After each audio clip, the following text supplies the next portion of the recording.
जय हिंद दोस्तों। आप लोगों की बहुत बड़ी जो है ना खुशखबरी है। बिहार द्वितीय इंटर स्तरीय का जो है ना वैकेंसी आ चुका है, भर्ती आ चुका है। इसमें आपको ये वैकेंसी जो है ना प्रथम इंटर स्तरीय जो वैकेंसी आया था आपका 2014 में आया था। 2014 के बाद ये वैकेंसी आया है आपको। तो देखिए लगभग जो है ना 9 साल बाद जो है ना ये वैकेंसी देखने को मिला है आपको। तो बहुत बड़ी वैकेंसी है। आप लोग जो है ना जी जान लगा दीजिए इसमें आपको जो है ना 11,098 यानी 12,000 के करीब में जो है ना पोस्ट रखा गया है आपको। 12,000 पोस्ट कम नहीं होता है, बहुत बड़ी वैकेंसी है। तो आप लोग इसमें जो है ना जो भी इनका तैयारी करना चाहते हैं पूरे जी जान से आप लग जाइए। और इसमें हम जो भी डिटेल होगा, किस टाइप से प्रश्न फॉर्म भरना है, क्या क्या डॉक्यूमेंट्स लगेगा, कैसे तैयारी होगा, सभी हम बताएंगे। क्योंकि इसका एग्ज़ाम जो है 2014 में जब एग्ज़ाम आया था तो हमने इसका एग्ज़ाम दिया था। और इसमें जो है ना मेरा मेरिट लिस्ट जो है ना नहीं बन पाया था, क्योंकि मेरा टाइपिंग जो है ना क्वालिफाई नहीं कर पाए थे, इसलिए मेरिट लिस्ट नहीं बन पाया था। तो इसका फुल्ली जानकारी हम देंगे। जो भी आपको इससे रिलेटेड अगर कोई जानकारी चाहिए तो आप कमेंट बॉक्स में आप कमेंट कर सकते हैं। हम पूरी जानकारी इसका आपको देंगे, क्योंकि इसमें हम पीटी मेंस दोनों क्वालिफाई किए हुए थे। सिर्फ हम जो है इसमें टाइपिंग में जो है ना डिस्क्वालीफाई हो गए थे। तो जो भी जानकारी चाहिए इसका हम पूरी जानकारी देंगे। साथ ही उसके बाद आगे आते हैं, ये आपका ऑनलाइन कब से होगा और अंतिम तिथि कब से है वो आपको बताने वाले हैं। तो देखिए सबसे पहले आपके यहाँ जान लिए, सब विस्तार से इसको हम चर्चा करते हैं। देखिए ये इंटर स्तरीय परीक्षा है इसमें। और ये देखिए ऑनलाइन जो है ना परीक्षा, ऑनलाइन आवेदन प्रारंभ होने की तिथि है आपका 27/9/2023, माने 27 तारीख से जो है ना आपका ऑनलाइन होगा। आपका लास्ट डेट जो दिया गया है आपका, ये देखिए अंतिम तिथि जो है ना यहाँ पर दिया गया है। अंतिम तिथि 11/11/2023, यानी 11/11/2023 तक इसका आखिरी तिथि है। सबसे पहले हम बात कर लेते हैं फॉर्म भरने से पहले आप लोग एक चीज़ जरूर ध्यान रखिएगा। इसमें जो जो आपका डॉक्यूमेंट्स मांगा गया है, जो जो डॉक्यूमेंट्स मांगा गया है वो डॉक्यूमेंट्स पहले आप बनवा ले, उसके बाद ही फॉर्म भरें। अगर डॉक्यूमेंट्स पहले का नहीं रहता है आपका, फॉर्म भर देते हैं बाद में डॉक्यूमेंट्स बनाते हैं, तो आपका डॉक्यूमेंट वेरिफिकेशन में पूरा निश्चित है कि आपको वहाँ से बाहर कर दिया जाएगा या बहुत बड़ा लफड़ा होगा। क्योंकि 2014 में सेम यही जो है ना डॉक्यूमेंट्स वेरिफिकेशन में ही बहुत बड़ा जो है ना लफड़ा हुआ था एनसीएल के चलते। किसके लिए? एनसीएल, ओबीसी के एनसीएल के चलते।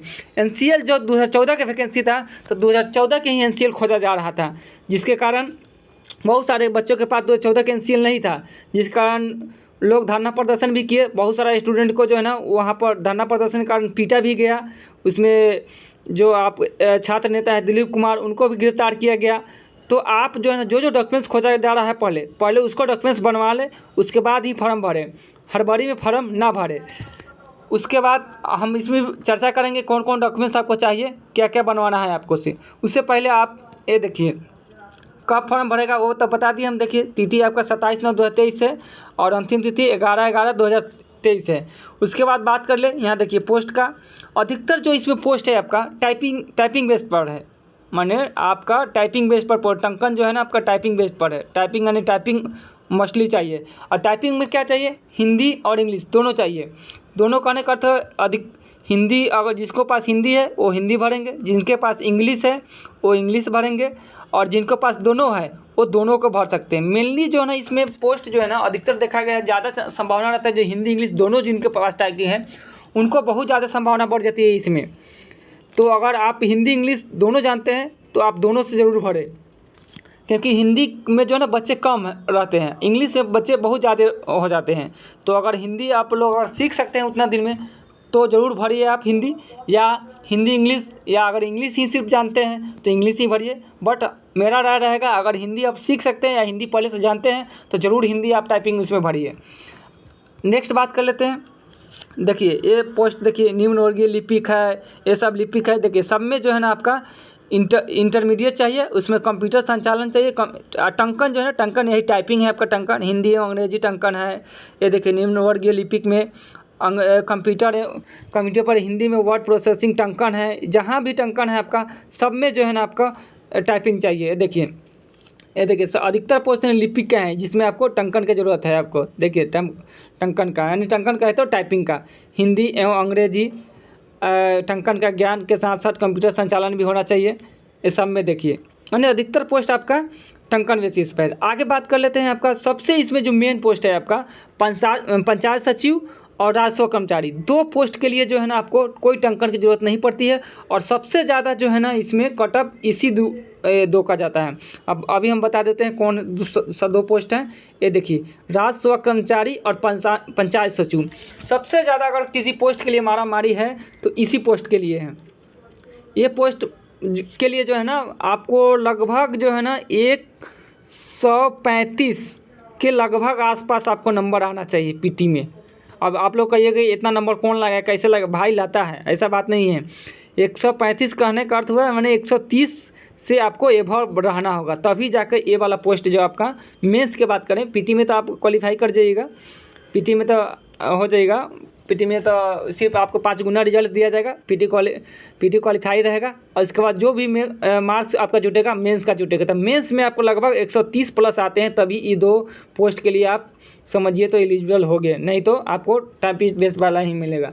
तो हाईएस्ट नंबर चाहिए इस 2 पोस्ट के लिए। देख लीजिए सबसे पहले बात करते हैं राजस्व कर्मचारी, जो राजस्व भूमि सुधार विभाग में राजस्व कर्मचारी के, इसमें जो है ना कुछ नहीं चाहिए एकता, सिर्फ आपको इंटरमीडिएट 10+2 चाहिए आपको। देखिए इसका पोस्ट आपका कितना दिया गया है से देख लीजिए नीचे, ये देखिए ये आपका ये पोस्ट दिया गया है आपका राजस्व कर्मचारी का। यहाँ ये देखिए यहाँ इतना पोस्ट दिया गया है आपको राजस्व कर्मचारी का। उसके बाद अगला बात कर लेते हैं पंचायत सचिव का। देखिए ये पंचायत सचिव का पोस्ट दिया गया है, ये देखिए ये आपका पंचायत सचिव का पोस्ट दिया गया है, ये पंचायत सचिव का पोस्ट है। इतना पोस्ट आपको जो है ना राजस्व कर्मचारी और पंचायत सचिव दोनों को दिया गया है। तो आप जो है ना इन पोस्टों के लिए जो है ना आप बढ़िया से तैयारी कीजिएगा, तभी जो है ना आप इस पोस्ट के करीब ला पाइएगा। क्योंकि आप समझिए पीटी की तैयारी करें यानी कि मेंस की तैयारी को लेकर ही साथ चलना होगा आपको तब, क्योंकि पीटी और मेंस दोनों का सिलेबस आपका बराबर ही है, कोई ज़्यादा डिफरेंस नहीं है। चलिए आगे बात कर लेते हैं। नेक्स्ट देखिए ये आपका सब पद है, हम इसका PDF जो है अपने टेलीग्राम पर डाल देंगे, आप वहाँ से डाउनलोड कर सकते हैं या इसका ऑफिशियल वेबसाइट से भी आप इसका PDF डाउनलोड करके देख सकते हैं कौन सा पोस्ट पर आपका है। और आगे बात कर लेते हैं इसमें, नेक्स्ट देखिए आगे ये देखिए ये 11,098 पोस्ट आपका दिया गया है, 11,098 पोस्ट दिया गया है। उसके बाद बात कर लेते हैं इसमें उम्र सीमा कितना होना चाहिए। देखिए सबसे पहले आप बात कर लेते हैं न्यूनतम शैक्षणिक योग्यता का। तो देखिए शैक्षणिक योग्यता जो है ना आपको कौन कौन भर सकते हैं, तो जो भी इंटर पास है, ऑनलाइन आवेदन समर्पित करने की अंतिम तिथि तक अभ्यर्थक मान्यता प्राप्त संस्थान से इंटर एवं उपयुक्त तालिका में वर्णित पदों के सामने लिखित न्यूनतम शैक्षणिक योग्यता में उत्तीर्ण होना अनिवार्य है, माने आपको इंटर पास होना चाहिए। आगे बात कर लेते हैं नेक्स्ट देखिए ये देखिए जो भी जिस कैटेगरी से है वो अपना कास्ट सर्टिफिकेट जरूर बनवा ले। उसके बाद बात कर लेते हैं ये देखिए पिछड़ा वर्ग एवं अत्यंत पिछड़ा वर्ग श्रेणी का आरक्षित उम्मीदवारों के लिए अपने अस्थायी अधिवास राज्य सरकार द्वारा सक्षम प्राधिकार द्वारा निर्गत क्रिमिनल रहित प्रमाण पत्र मान्य होगा, यानी कि NCL, यही हो गया NCL जो है क्रिमिनल जो है ना NCL नॉन क्रिमिनल सर्टिफिकेट जो होगा वो ज़रूर बनवा ले आप लोग पहले। और जो SC ST में है और EWS में है वो अपना सर्टिफिकेट कास्ट सर्टिफिकेट जरूर बनवा ले। और साथ ही आप उससे पहले आप जो है ना आवासीय बनवा ले, एक जो है ना आवासीय बनवा ले, आवासीय। और कंप्यूटर सर्टिफिकेट ADCA का जो है ना सर्टिफिकेट चाहिए, तो ADCA का सर्टिफिकेट आप पहले ही बनवा ले, बाद में नहीं। आप पहले बढ़ने से पहले आप ADCA आवासीय और जाति इतना सर्टिफिकेट जो है ना पहले ही आप बनवा लीजिएगा। और जो NCL है, NCL वाला मुद्दा है, NCL का ये सर्टिफिकेट पहले से आपका बना हुआ होना चाहिए। जब डेट आप फॉर्म भरिएगा उससे पहले का होना चाहिए, फॉर्म भरने से पहले का। आगे बात कर लेते हैं नेक्स्ट देखिए आपका अगला है, यहाँ देखिए कौन कितने उम्र के लोग भर सकते हैं। इसके न्यूनतम आयु देखिए, ये न्यूनतम आयु है आपका 18 वर्ष न्यूनतम आयु होना चाहिए। और जनरल का बात कर रहे हैं, ये आपका जनरल का बात कर लेते हैं। और जनरल का ये जनरल का बता रहे हैं, जनरल का और ऐसे 37 वर्ष, मान न्यूनतम आपका होना चाहिए 18 वर्ष, अधिकतम 37 वर्ष जनरल वाले के। और जनरल वाले महिला का जो है ना 40 वर्ष, देखिए जनरल अनारक्षित वर्ग महिला का जो है ना 40 वर्ष। और उसके बाद आगे बात कर लेते हैं पिछड़ा वर्ग पिछड़ा वर्ग, अत्यंत पिछड़ा वर्ग नहीं, ओबीसी बोले तो बीसी और बीसी 2 के लिए, ईबीसी के लिए, बीसी और ईबीसी के लिए, ईबीसी के लिए जो है ना आपको 40 वर्ष महिला और पुरुष दोनों के लिए, और अनुसूचित जाति और जनजाति जो महिला और पुरुष है उनको लिए 42 वर्ष जो है ना दिया गया है। अधिकतम उम्र, न्यूनतम उम्र 18 वर्ष, अधिकतम जो है ना इतना दिया गया है। आगे उसके नेक्स्ट देख लिए, ये देखिए फॉर्म भरने में कितना आपका परीक्षा शुल्क लगेगा। सो देखिए ये परीक्षा शुल्क आपका 540 रुपया जो है ना आपका जनरल वाले को लगेंगे, और अनुसूचित जाति और जनजाति के जो बिहार के अस्थायी निवासी है, बिहार के जो निवासी है उनके लिए 135 रुपया लगेंगे। साथ ही जो आपका दिव्यांग कोटा से है और अनुसूचित जाति जनजाति के समान है उनको भी 135 रुपया ही मिलेगा पीएच वाले के, और लगेंगे। और उसके बाद बात कर लेते हैं सभी श्रेणी की महिलाएं, सिर्फ बिहार के अस्थायी निवासी के लिए 135 रुपया, बिहार के कोई भी महिला हो उनको सिर्फ 135 रुपया ही लगेगा, चाहे कोई भी महिला हो, किसी भी कैटेगरी को हो, उनको 135 रुपया ही लगेगा। हाँ, बिहार से जो बाहर के हैं महिला है, बिहार राज्य के बाहर के जो किसी भी श्रेणी के हैं उनको 540 रुपये लगेंगे। ये आपका फ़ी का बात हो गया, और डॉक्यूमेंट्स भी बता दिए कौन कौन सा डॉक्यूमेंट्स लगेगा। उसके बाद देखिए, ये देखिए परीक्षा का पैटर्न देखिए। पहले प्रारंभिक परीक्षा वस्तुनिष्ठ प्रकार की होगी। प्रारंभिक परीक्षा के माध्यम से कोटिवार उपलब्ध व्यक्तियों को 5 गुना, देखिए 5 गुना रिजल्ट, जितना आपका सीट है उसके 5 गुना जो है ना मेंस में आपका बुलाया जाएगा। अगर 12,000 सीट है तो 12 5 60,000 बच्चों को जो है ना आपको मेंस में बुलाया जाएगा। 5 गुना सीट, यानी अधिकतर चांस है अगर थोड़ा भी पढ़ते हैं तो आपको पीटी क्वालिफाई हो जाइएगा। सिर्फ मेंस का जो है ना आपको बढ़िया से तैयारी करना रहेगा। तो थोड़ा भी आप अगर पढ़ते हैं तो थोड़ा भी यदि है तो आप बढ़िया से पढ़िए। उसके बाद देखिए क्या क्या आपका पैटर्न है। देखिए प्रारंभिक परीक्षा जो है ना, प्रारंभिक परीक्षा में एक पत्र सामान्य ज्ञान का होगा जिसके निम्नलिखित विषय होंगे। देखिए क्या क्या होगा इसमें। सेम आपका एलआरसी क्लर्क वाला आपका पैटर्न दिया गया है, सिर्फ इसमें जो है ना सामान्य विज्ञान को जो है ना ज़्यादा कर दिया गया है। देखिए सामान्य ज्ञान, सामान्य अध्ययन का प्रश्न रहेंगे, सामान्य विज्ञान एवं गणित का प्रश्न रहेंगे, और रीजनिंग का प्रश्न रहेंगे। ये प्रश्न आपको 150 मार्क रहेगा। कुल प्रश्नों की संख्या कितना है? 150। सही उत्तर के लिए 4 अंक दिए जाएंगे, और गलत उत्तर के लिए 1 अंक की कटौती की जाएगी। ठीक है, गलत उत्तर के लिए 1 अंक की कटौती की जाएगी। उसके बाद ये जो है ना अवधि जो होगा 2 घंटा 15 मिनट का होगा प्रारंभिक परीक्षा में, और भाषा हिंदी और अंग्रेजी दोनों रहेगा। उसके बाद देखिए नेक्स्ट अगला बात कर लेते हैं। सिलेबस में देखिए क्या क्या आपको पढ़ना है। सामान्य अध्ययन में आपको इसमें प्रश्नों का उद्देश्य अभ्यर्थी के आसपास के वातावरण की सामान्य जानकारी तथा समाज में अवलोकन तथा उसके प्रति वैज्ञानिक दृष्टिकोण जैसे मामलों की जानकारी संबंधी ऐसे प्रश्न भी शामिल किए जाएंगे जिनके बारे में जानकारी रखने के किसी भी शिक्षित व्यक्ति से अपेक्षा की जाती है। मैंने आसपास के जो है ना खबरें भी आपको जो है ना इसमें दिया जाएगा। इसमें बिहार, भारत और इसके पड़ोसी देशों के संबंध में विशेष रूप से प्रश्न पूछे जाएंगे, यानी आपका पड़ोसी देश जो भी है, नेपाल, चाइना, उनसे रिलेटेड भी प्रश्न आपका पूछे जाएंगे, और बिहार के आसपास जो ज़िले हैं उनसे रिलेटेड भी। उसके बाद देखिए समसामयिक विषय में देखिए वैज्ञानिक प्रगति, राष्ट्रीय अंतर्राष्ट्रीय पुरस्कार, भारतीय भाषाएं, पुस्तक, लिपि, राजधानी, मुद्रा और खेल खिलाड़ी, महत्वपूर्ण घटनाएं, ये सभी प्रश्न भी आपको पूछा जाएंगे जो आपका एलआरसी क्लर्क का में पूछा गया था। और साथ ही आप जो ग्रेजुएशन स्तरीय आप जो है ना स्नातक स्तरीय परीक्षा दिएगा, सेम उसमें भी यही जो है ना पैटर्न रखा गया था। तो आपको जो है ना उन सभी के लिए बहुत ही फायदेमंद होने वाला है। आगे देख लीजिए भारत और उसके पड़ोसी देश से प्रश्न रहेंगे, जैसे पड़ोसी देशों का इतिहास, भारत का इतिहास, संस्कृति, भूगोल, आर्थिक परिदृश्य, स्वतंत्रता आंदोलन, भारतीय कृषि तथा कृषि संसाधनों का प्रमुख विशेषताएं, भारत का संविधान, राज्य व्यवस्था, देश की राजनीतिक प्रणाली, पंचायती राज से पूछा जाएगा, सामुदायिक विकास से, पंचवर्षीय योजना से, राष्ट्रीय आंदोलन से, बिहार का योगदान। ये जो टॉपिक दिए हैं, इस टॉपिक को आप जो है ना बढ़िया से जो है टॉपिक बाई टॉपिक आप जो है ना तैयारी कीजिएगा। साथ ही हम इसको जितना भी टॉपिक दिया सभी टॉपिक पर जो है ना स्पेशल आपको वीडियो लेकर आएंगे, और आप लोगों को जो भी हमारे चैनल पर है सभी को जो है ना उससे फ़ायदा होंगे। स्पेशल वीडियो हम इस पर प्रोवाइड करेंगे आपको। नेक्स्ट आपको देखिए सामान्य गणित, सामान्य विज्ञान, इसमें देखिए भौतिक शास्त्र, रसायन शास्त्र और जीव विज्ञान और भूगोल, इसके प्रश्न आपको सामान्य विज्ञान में रहेंगे। आपका इसमें लगभग जो है ना आपको 30 प्रश्न, 25 प्रश्न जो है ना 25 प्रश्न आपको विज्ञान से रहेगा, 25 प्रश्न आपका गणित से रहेगा और 50 प्रश्न आपका जीके रहेगा और 50 प्रश्न जो है ना आपका रीजनिंग रहेगा। 50 प्रश्न आपका रीजनिंग का रहेगा आपका 50 प्रश्न आपका।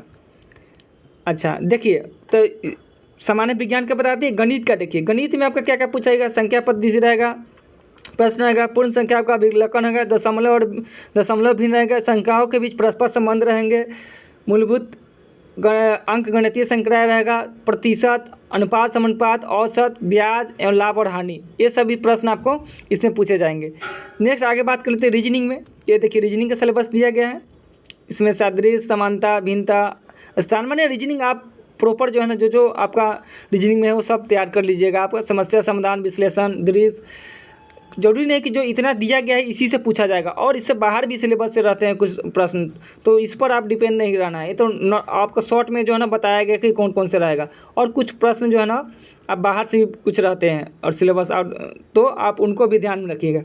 उसके बाद देखिए इसमें जो है ना क्वालिफाइंग मार्क भी दिया गया है। देखिए सामान्य वर्ग जो है ना जनरल को 40% मार्क लाना है, पिछड़ा वर्ग को 36.5 और अति पिछड़ा वर्ग के 34 पॉइंट और अनुसूचित जाति जनजाति को जो है ना 32% जो है ना मार्क्स लाना है। बट इससे मतलब नहीं है, उनको जितना 5 गुना चाहिए, जहाँ पर उनको 5 गुना पुर जाएगा वहीं तक लेंगे। जरूरी नहीं कि 35 40% आ जाएगा तो सबको ले लेंगे, ऐसा नहीं। उनको 5 सीट से 5 गुना चाहिए, 5 गुना स्टूडेंट पूरेगा वो बाद बाकी को हटा देंगे, तो 5 गुना उनको स्टूडेंट चाहिए। आगे देखिए ऑनलाइन, देखिए 27/9/2023 से भरा जाएगा, 11/11/2023 तक आपका भरा जाएगा।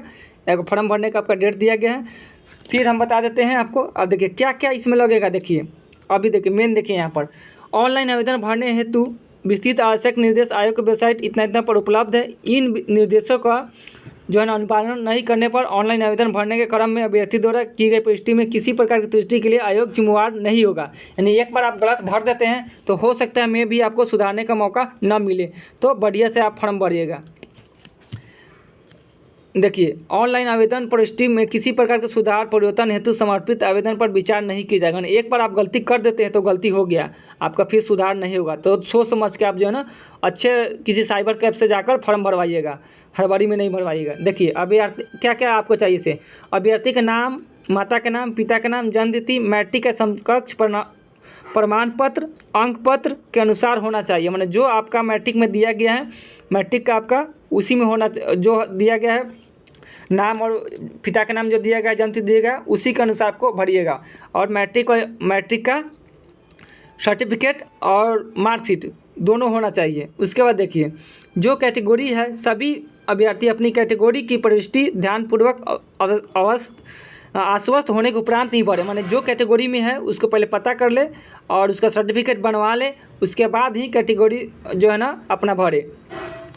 नेक्स्ट आपका है ये दिव्यांग कोटा के लिए, दिव्यांग का जो सर्टिफिकेट होगा वो वाला भरेंगे, वो अपना भर लेंगे। उसके बाद देखिए अभ्यर्थी ऑनलाइन आवेदन करते समय अपनी स्पष्ट अच्छी लाइव फोटो वेब कैमरा के माध्यम से खींचकर अपलोड करना सुनिश्चित करेंगे। यानी अभ्यर्थी ऑनलाइन आवेदन करते समय अभ्यर्थी अपना स्पष्ट अच्छी लाइव फोटो वेब कैमरा के माध्यम से खींचकर अपने अपलोड करना सुनिश्चित करेंगे। माने उसी समय जब फॉर्म भरवाइएगा उसी समय लाइव जो है ना फोटो वेब कैमरा से खींचकर आपको डालना है। फिर उसके बाद आगे बात कर लेते हैं। देखिए अभ्यर्थी द्वारा ऑनलाइन आवेदन भरने मात्र से ही उनकी अभ्यर्थी सुनिश्चित नहीं की जाएगी। अभ्यर्थी को अर्हता के संबंध में उनके प्रमाण पत्र वैध कागजात के आधार पर अंतिम निर्णय लिया जाएगा। माने जो आपका इसमें मांगा गया है सभी जो है ना सर्टिफिकेट होना चाहिए। उसके बाद नेक्स्ट देखिए अभ्यर्थी को वांछित प्रमाण पत्र मूल पद काउंसलिंग के समय सत्यापन हेतु प्रस्तुत करना अनिवार्य होगा। माने आपको उस समय जो आप दीजिएगा सर्टिफिकेट वो आपको उस समय दिखाना होगा काउंसलिंग के समय। चलिए ये सब आपका हो गया, आपका जो मांगा गया है आपको वो बता दिए क्या क्या आपको डॉक्यूमेंट्स में चाहिए। और इस प्रकार जो है ना जब भी भरिएगा तो आप सोच समझ कर भरिएगा और अपना फॉर्म जो है ना जो सर्टिफिकेट चाहिए पहले बनवा लीजिएगा, उसके बाद भरिएगा। इससे रिलेटेड फिर हम अगला वीडियो लेकर आ रहे हैं जिसमें आपको कैसे तैयारी करना है, क्या क्या सिलेबस आपको कैसे पढ़ना है उसके बारे में हम जानकारी देंगे। तब तक जो भी हमारे चैनल पर नए हैं चैनल पर बने रहिएगा। तब तक के लिए जय हिंद जय भारत।